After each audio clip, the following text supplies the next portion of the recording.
નર્મદા જિલ્લાના ગરુડેશ્વર તાલુકાના છેવાડા અને અંતરિયાળ વિસ્તારના જંતર ગામના વતની મુકેશભાઈ વસાવાએ છત્તીસગઢ રાજ્યના સરભુજા ખાતે યોજાયેલા ખેલો ઇન્ડિયા ગેમ્સમાં કુસ્તી સ્પર્ધામાં ઉત્કૃષ્ટ પ્રદર્શન કરીને બીજા ક્રમે સિલ્વર મેડલ જીતીને સમગ્ર નર્મદા જિલ્લાને ગૌરવનો મોકો આપ્યો છે। મુકેશભાઈએ પોતાની મહેનત, લગન અને સંઘર્ષ દ્વારા આ સિદ્ધિ મેળવી છે।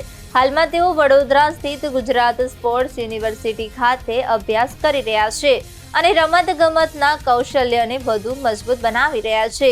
શૈક્ષણિક જીવન દરમિયાન મુકેશભાઈ ગરુડેશ્વર તાલુકાના બારિયા વાલ્મીકી આશ્રમમાં રહીને અભ્યાસ કર્યો છે।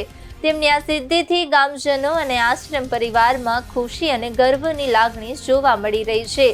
ગ્રામજનો અને આશ્રમના સંચાલક શ્રી કમલાકર બાપુ આશ્રમ દ્વારા મુકેશભાઈને અભિનંદન પાઠવવામાં આવ્યા અને તેમના ઉજ્જવળ ભવિષ્ય માટે શુભેચ્છાઓ આપવામાં આવી રહી છે। અમે પણ મુકેશભાઈ વસાવાને હાર્દિક અભિનંદન પાઠવીએ છીએ અને આશા રાખીએ છીએ કે તેઓ આવનારા સમયમાં દેશનું નામ વધુ રોશન કરે।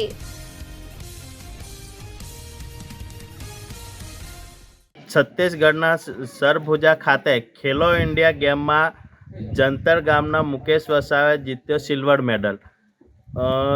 નર્મદા જિલ્લાના ગરુડેશ્વર તાલુકા ખાતે આવેલો વાલ્મીકી આશ્રમ બોરિયા ખાતે રહીને અભ્યાસ કરી અને હાલમાં સ્વર્ણિમ ગુજરાત સ્પોર્ટ યુનિવર્સિટી વડોદરામાં એનઆઈએસ કરી રહેલો વિદ્યાર્થી જે નર્મદા જિલ્લાના ગરુડેશ્વર તાલુકાના ખૂબ છેવાડાનું ગામ છે અને હાવ પછાત વિસ્તાર છે, જ્યાં હાલમાં ગાડી પણ જઈ શકે એવી પરિસ્થિતિ નથી। તો આ વિદ્યાર્થીએ આજે ગુજરાતની ટીમમાં ખેલો ઇન્ડિયાની અંદર ભાગ લીધો અને 67 કિલોગ્રામ કુસ્તીની અંદર સિલ્વર મેડલ મેળવી ગરુડેશ્વર તાલુકાનું, નર્મદાનું અને પોતાના જિલ્લાનું અને અહીં આશ્રમનું નામ રોશન કર્યું। તે બદલ અમે એને આનંદ વ્યક્ત કરીએ છીએ।